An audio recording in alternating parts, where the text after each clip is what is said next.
Hi, my name is Bishop Titi-Ofei. 21 years ago, I came to the Sprinters Road in Accra to start a church. I was living in an uncompleted building, no water, no electricity, no toilet facilities. 21 years later, I have a thriving university on the same place where I was a squatter. How was I able to transform myself from obscurity into prominence? How was I able to transform myself from a squatter into a chancellor in the same place without going anywhere? It is called being a dream maker. I want to share my secret, the secret of my success with you. This is how I survived different stages on my journey to the actualization of my dream. For 20 years, I've been taking salary from church. Me and my wife work full-time in church. We don't take salary. I build my own houses, buy my own cars. The first money I borrowed to start my training program, I borrowed from Auntie Becky 500 Ghana cedis in 2004 from Auntie Becky as she sits here. Every record of how I borrowed money from different places to buy houses to develop is there. 90.9% of people who are financially successful worked very hard for their money. I learned from successful people. I developed myself to learn. I read about success. Now, the best books I read are biographical books. That's what I like reading. Biographical books. So even if you look at my sermons are usually biographical. I try to pick a personality in the Bible and we study the person. Because you see, you can't reinvent the wheels. But the Bible said there is nothing new under the sun. The success you are looking for is walking around you. It's just sitting beside you. It's a story you must read. Somebody holds that key. If I see a colleague I attended school with driving in a car, I will thank God. I will say, Lord, if this guy who didn't learn in school can become this successful, then I'll become greater. If you don't celebrate people who are more successful than you cannot have their success. Financial success is not a rocket science. It's common sense principles. Myself, I've never ever generated any big idea. It's the everyday common sense choices I make that have brought me this far.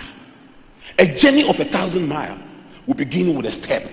It is that gradual step that will take you forward. Now I want to share this with you. 2 of the 12 things that separate the rich from the poor. Number 1, to the rich, prosperity is how you work. To the poor, prosperity is where you work. Genesis 2 verse 15. The Lord God took the man and put him in the Garden of Eden to work it and to take care of it. Adam had the best job in the world. To work in the Garden of Eden at the time was like working in the White House. To work in the Garden of Eden at the time was like working at Wall Street or at Canary Wharf, working in top places. To work in the Garden of Eden at the time in Ghana, let's say like you are working in the oil and gas industry or in the banking industry. He had the best job and he had the best place to work. When you see the description of the Garden of Eden, there was nothing on earth you couldn't find there. Not only that, he had God as his boss. He had the best boss on earth. So the best job, at the best place, and had the best boss. But Adam failed. Why did he fail? He disobeyed an instruction. It is not where you work, it is how you work. His boss said to him, you have access to everything here, but not this place, not this tree. He disobeyed an instruction from the boss. It was Adam's attitude that got him out of his job and was put on the street. And the first thing God said to him, when even God put him on the street, God said to him, work the land. You will work the land, and out of your toil you shall eat. Because for God, the main source of financial blessing is the work of your hands. Joseph worked the worst job, a slave. Worked the worst job at the worst place. At one point he was working in prison as a prisoner, not as a prison officer, and had the worst boss who will listen to an allegation against him without investigating and put him in jail. Yet Joseph became successful because of how he worked. Now, the last I was thinking that Joseph was never the head of anything. Yet in the Bible, he's celebrated as one of the most successful leaders. He was not the head of his father's house. He was the 11th born. But he had influenced the father's house. The father loved him. He was not the head of Potiphar's house. Yet he was influential. He was not the head of the prison where he was. Yet he was influential. He was not the head of Egypt. Yet he was influential.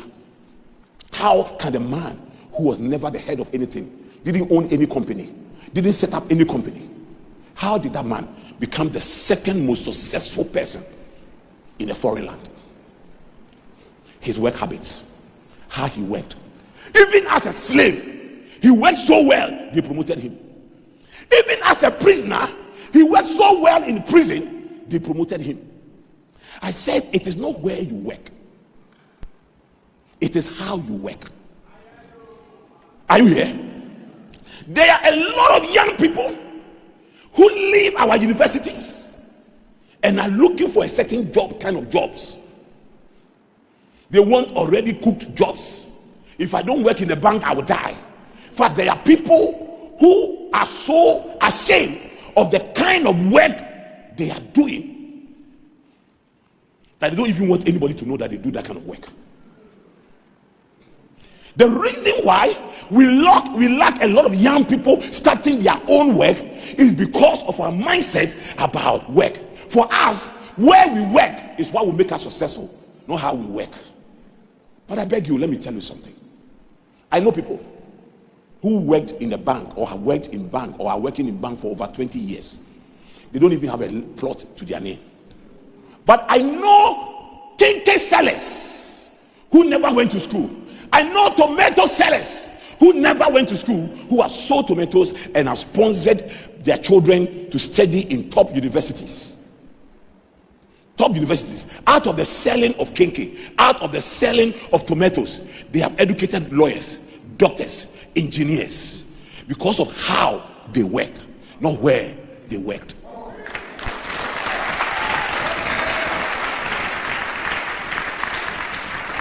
No matter how you pray and fast, if your work habit is bad, God cannot bless you financially. Years ago, I told you a story here that in Adaraka, opposite our house, there used to be this run-down small shop. Then one day we woke up and realized that a girl was sleeping in that shop. She had come from the village and was selling chewing stick. And somebody had mercy on her and said, sleep in this place. Run-down shop with rats and cockroaches inside. She was sleeping there and selling chewing stick. In the morning, she puts the chewing stick on a tray on her head. Had a small cloth on her waist. She didn't have money and she would be in Chalewati. How do you call Chalewati crowd, bro? Bathroom slippers or Chalewatis. And she'll be chewing the stick and be walking around. The area girls will be laughing at her. This girl, she's a villager. Look at her. I was observing her because throughout my life as a young person, I'm very interested in how people work. People work attitude interests me. When people start a certain life, I observe them to see where it will end them and how they can go on. After a little while, this girl was no longer carrying the chewing stick. She was carrying provisions, milk, sugar on the same tray. I saw it because I was observing. I said to myself, this girl will soon prosper, we'll see. But the others were still mocking her. Few years later, this girl now rented the shop that was given to her as a pension place and converted it into a provision shop. Now the people who used to laugh at her and make mockery of her now go to credit milk and sugar from her. Now soon they started saying, oh, he has some relatives in abroad and they are helping her. No relative, no help here. Now one of the things I'll teach you is that, you see, for the poor, money is a non-living thing. For the rich, money is a living thing. I'll show you how you can grow your money Money can grow like how you can plant a tree for the tree to grow. So that's why if you come to me and say, Daddy, I have some business, I need $10,000, I won't give you, because you have a non-living thing understanding of money. You think that money must come at the instant, but money grows. That $100,000, $10,000 you are looking for from me, if I give you $100, you should be able to grow the $100 into $10,000 in 5 years. If you don't have that kind of heart, forget it. So this girl, listen, this girl suddenly vanished from another girl, her junior sister, took over the provision shop. So in my mind I thought, oh, but now these Ashanti girls, she had gotten some money and traveled. Then when mommy and I were going to get married, no, the Africa traditional engagement list included clothes. I had to buy her 6 clothes. I had to manage. So we went to Makola to shop for those clothes. I got there and somebody screamed my name, Yofi, bra, bra, bra. I turned around, it was a girl. She owned a shop in Makola selling cloth. She's become nice, she's become prosperous. It is not where you work, it is how you work. You can get a job with an oil and gas company, and after 5 years you will be dismissed with nothing if you don't have a good work attitude. And somebody can leave a school with you, and the person will get appointment at the village school somewhere, and after 5 years the person will be owning an international school by himself. After 10 years or 20 years, the person will own an international school, and you will be out of the oil and job sector, and you'll be looking for a job with that person. And you know what you do? Life has not treated me well at all. Listen, the race is not to the swift, nor the battle to the strong, nor food to the wise, but time and chance happen to us all. 90% of the bad things that are happening to you is traceable to your attitude. If you get a silly pastor who does not study the Bible and has no understanding to teach like the way I'm teaching, he will reduce everything happening to you to a spirit, and you will never amount to anything. The poorest group of people, Christians in Africa, are the charismatics and the Pentecostals, because everything is reduced. One day I went to a woman whose house I lived in when I started as a young pastor, gave me a place, one room to stay in the house. The husband's nephew who lived with them and went to public school. All these children, the woman's children, went to private schools. And this boy who was there serving them, was going to technical school, was a Presbyterian. And these people were this thing. They have finished 6th form, and they were fasting and praying for God to show them the next step. And this boy had finished technical school and has gotten a job with Ernst & Young and was now feeding them. All their 31 days fast and 40 days fast was not enough. This Presbyterian had moved on and was working with Ernst & Young. And these people were there. What are you doing? Fasting and praying. I said, are you crazy? What do you want to become? I'm praying, I want to be a sound engineer. I said, go to NAFTI. I caught him, took him to NAFTI. Today, he's one of the topmost people in NAFTI. Lectures in NAFTI. Traveled outside this country like something. Goes and come, goes and come. If I had not gone there to tell him to stop that nonsense, he will still be fasting and praying, and we say God has disappointed him. Listen, the easiest thing to do is to fast and pray, so I don't take responsibility and put everything on God. God has no means of blessing you financially if you have no job. Genesis 28 verse 12. The Lord will open the heavens, the storehouse of his bounty, to send rain on your land in season, and to bless all the work of your hands. And to bless all the works of your hands. If God carries financial blessing right now, he's not going to put it in your bank account. He's not going to put it in your pocket. He's going to come with a financial blessing and put it on the work of your hands. As work, it begins to manifest itself. Sometimes I'm amazed as to the kind of MOUs and partnerships I'm building for Accra Business School. And sometimes I ask myself, why is it that the other traditional universities don't do this? And then the Lord reminds me, I am blessing the works of your hands. If I had no job, God would have no means of blessing me. Show me the work of your hands, and I'll show you the blessings of God. Especially if the work of your hands, you are working it well. Refusing to work, if you don't have a job, it's because you are refused to work.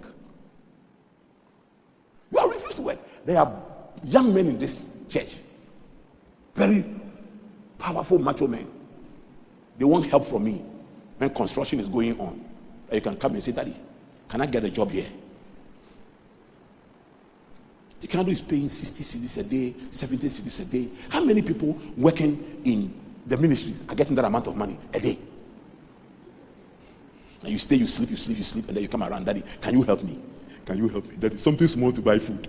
Something. Hey, look at a man like me, I don't have a job. A man like me, I don't have a job. If I had followed your own thing, if I were going to my pastor to ask for a job, for money, I wouldn't have worked. I wouldn't have gotten to where I am. I wouldn't have gotten to where I am. I wouldn't be here. If you come next time, I'll just hold your hands, take you to Deaconado. Find him something to do here. Carrying concrete will not kill you. That's right. That's right. That's right. Neymar used to paint when they were going to have the World Cup in Brazil. He was among the people who were chosen to paint the street for money. Today, he's one of the best footballers in the world. You earn a living through the work of your hands. How much you earn is determined by how well you work. And I want to show you something. 2 Thessalonians 3, the verse 10 to 12. And all these things, they are in the Bible. It's not like I'm saying something that is not in the Bible. This is the apostle who is teaching on how to work and make money. And when we teach it, it's a problem. Paul, in the first century church, was not talking about heaven and hell here. Look at this. Even while we were with you, we gave you this command. Those unwilling to work will not get to eat. It's not a curse, it's a statement of fact. Those unwilling to work will not get to eat. Hunger will kill you if you don't work. Hunger, it will kill you and will bury you. Yet we hear that some of you are living idle lives. You are sitting at home and you are happy to tell people, I don't work. I don't work. I don't work. Oh. I don't work. I'm not getting job. You are not serious. You are not getting job. It's because, you see, where you want to work, there are no jobs there. If you know how to work, you will get job. Refusing to work, I said, if you don't have a job, it's because you have refused to work. It's because you are looking at where you want to work, not how you want to work. Because you will get some. Refusing to work. And meddling in other people's business. Jobless people, that's what they do. Because the devil will find job for you if you don't have a job. And meddling in other people's business.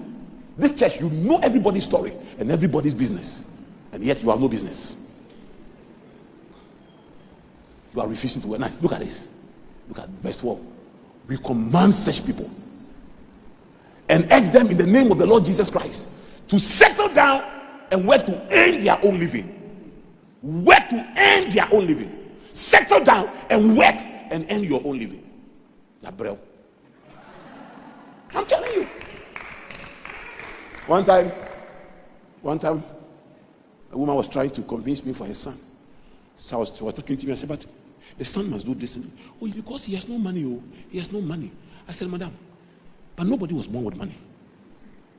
Nobody was born with money. Nobody. How many of you were born with money? That you came out of your mother's womb carrying money? Carrying $100,000. They got on and say, yeah, with a cigar. Where is everybody here? Where is the doctor? Take some $1,000. Is that how you came?